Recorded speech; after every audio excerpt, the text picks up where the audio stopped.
अस्सलाम वालेकुम। उर्दू क्रॉनिकल के साथ मैं हूं शहराज जावेद और आप देख सकते हैं लाहौर में मानसून का दूसरा जो स्पेल है वो दाखिल हो चुका है। सुबह 7:30 बजे से अभी तक जो है वो बारिश का सिलसिला जारी है।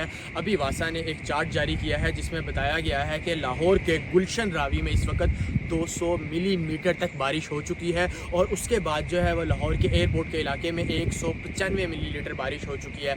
मैं इस वक्त मौजूद हूँ लाहौर के बहरिया टाउन में। इस वक्त देखा जा सकता है मुसलसल 7:15 से अभी तक मुसलसल बारिश का जो हुआ है सिलसिला जारी है। वासा की टीमें जो हैं वो मुसलसल पानी के निकासी आपको बेहतर बनाने के लिए लगी हुई हैं और लाहौर में भी इमरजेंसी नाफिज कर दी गई है। इस हवाले से कहा जा रहा है कि मानसून का ये जो दूसरा स्पेल है ये आइंदा आने वाले 2 से 3 रोज़ मुसलसल जारी रहेगा और बारिश की यही सूरत हाल रहेगी। आप देख सकते हैं कि इस वक्त जो है वो बारिश का जो सबसे ज़्यादा जहाँ पर बारिश रिकॉर्ड की गई है वो है 200 मिलीमीटर गुलशन रावी के इलाके में। उसके बाद अगर देखा जाए तो 195 मिलीलीटर बारिश जो है वो एयरपोर्ट के इलाके में रिकॉर्ड की गई है।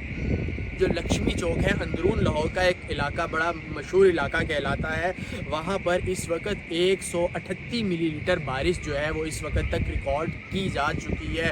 उसके बाद अगर हम आए अपर माल, मुगलपुरा, ताजपुरा, नश्तर टाउन, वहाँ पर भी 190, 191, 166 और 186 मिलीलीटर बारिश रिकॉर्ड की जा चुकी है। वासा के कहना है कि सुबह से जो बारिश अब तक लगी हुई है ये मज़ीद कुछ चंद दिनों तक जारी रहेगी और बारिश की वजह से जो है वो गर्मी का ज़ोर टूट चुका है और जो है अब मौसम काफ़ी खुशगवार हो।